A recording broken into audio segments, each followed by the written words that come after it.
Yesterday was a bit shit, wasn't it? Very friggin' shit and very friggin' concerning. To all those who went out to Greece to watch the game, I hope you enjoyed the city more than the game because you definitely would have.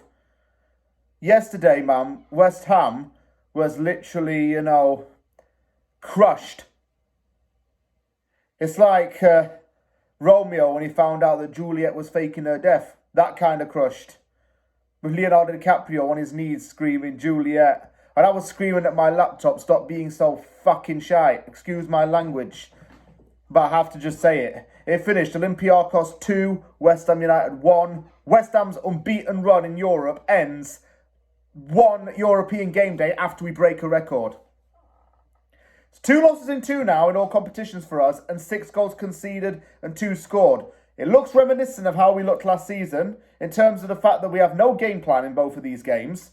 We're boring to watch, and it was just tedious. You might as well, have got John Kramer and Hoffman on the case of yesterday's game because it was torturous. I would rather have had my legs, arms, whatever ripped off by one of Kramer's wonderful traps than watch that game. It wouldn't have been as painful. And I could probably just stitch my arm back on again, or just use like a white blue paper towel because that's what they used to do in primary school whenever you got ill or something. You could have your arms blown off by a landmine or just put a wet paper towel on it and it would be okay. But nothing could sort out the damage of the game yesterday. It was awful from start to finish. The team lineup was slow and pathetic. It was making people like Christopher Walken, or even though he's brown bread, look like Andre DeGrasse and Usain Bolt combined as well. And it was just so awful yesterday. Hated everything about it. It was one of our worst performances yet, and the Villa game was a sticking point for me. It's got me thinking, if we don't really obtain at least 75% of the points from our next 5 games, we're back in trouble. I see Claret and Booze, the absolute prick, is going on the internet and saying, oh yeah, Moyes out and all of that stuff. No one asked for your freaking opinion, dickhead. So don't bother. Team lineup, shall we? Areola in goal. Kura, Emerson, Mavropanos, Ogbonna. That back line as well. Mavropanos, good. Emerson, good. Ogbonna, old and decrepit. Kura, not been given enough games this season. James Ward-Prowse and Souček. Souček's actually been alright. He's been a bit 60-40 ratio. Ward-Prowse, still alright. Fornals, slow. Very slow. Like literal slow motion, 0.25 play speed back on my app. On YouTube, rather. Benrahma, Kudus, Ings. Kudus is like Anthony Davis playing with, say, I don't know,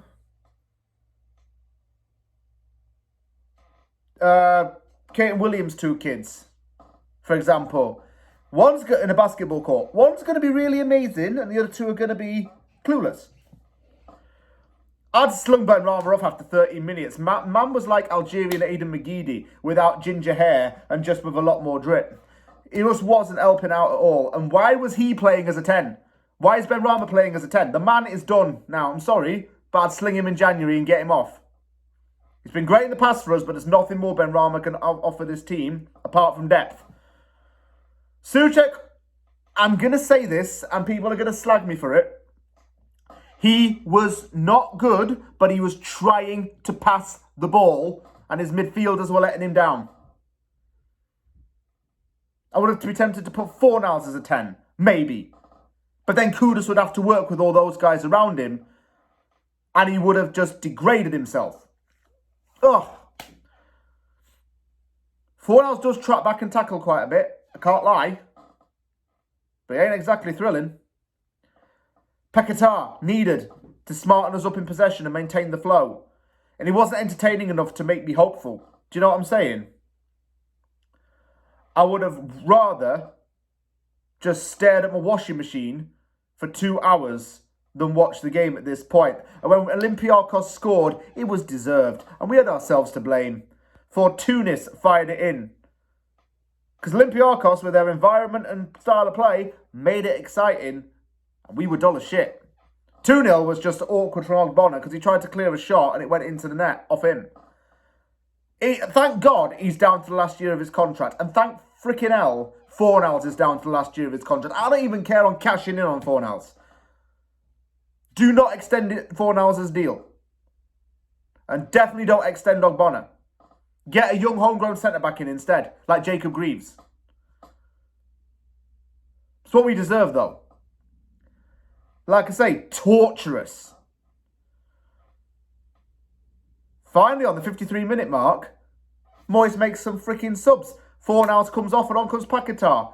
Ings off for Antonio, because Danny Ings, he's done as well. That man is on 125,000 bean a week.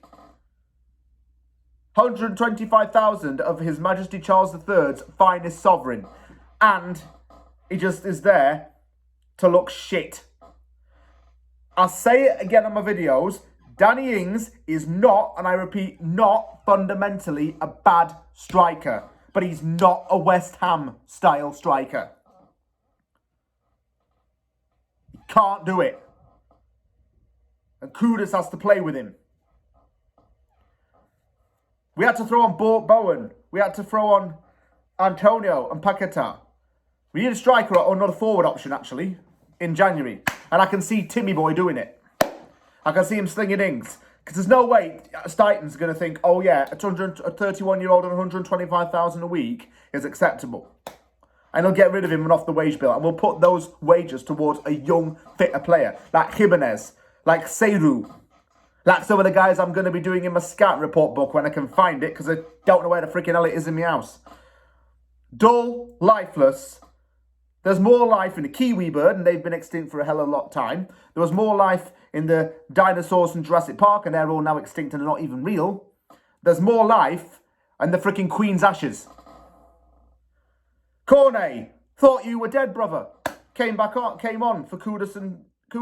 And Alvarez came on for James Ward-Prowse. And when Alvarez came on, by the way, he was our best player. Wasn't afraid to do the dirty work. Ward-Prowse has been good, okay. He's been okay, but he's been off a little bit. But who do we put in there instead? Kudus and centre mid? I don't know. Fornals probably as centre mid. And he's not even great either. Paquetá made it 2-1 with a really thunderous strike, and that was the only nice moment of the game. Shame it came too late. And we lost 2-1. The silver lining is that we're still top of the group and that we just need one more win to qualify for the next round. Silver lining. We've got Everton on Sunday, and if we lose that, the questions need to be asked again. Moyes shouldn't be out right now, but we've got to ask the questions about him if things do not continue to improve. Mavropanos, Kudus need to start now. I don't think Mavropanos had a bad game. It's just the rest of his players are letting him down. Got to make some changes to the team and get a little bit better depth in. Then I think we'll be all right. But Moyes out. Jazz. Claret and booze. Some other dickheads on Twitter. Do yourself a favour, will you? And give your head a little wobble. It's too early for that conversation, but I'll start to side with you maybe if things don't get better.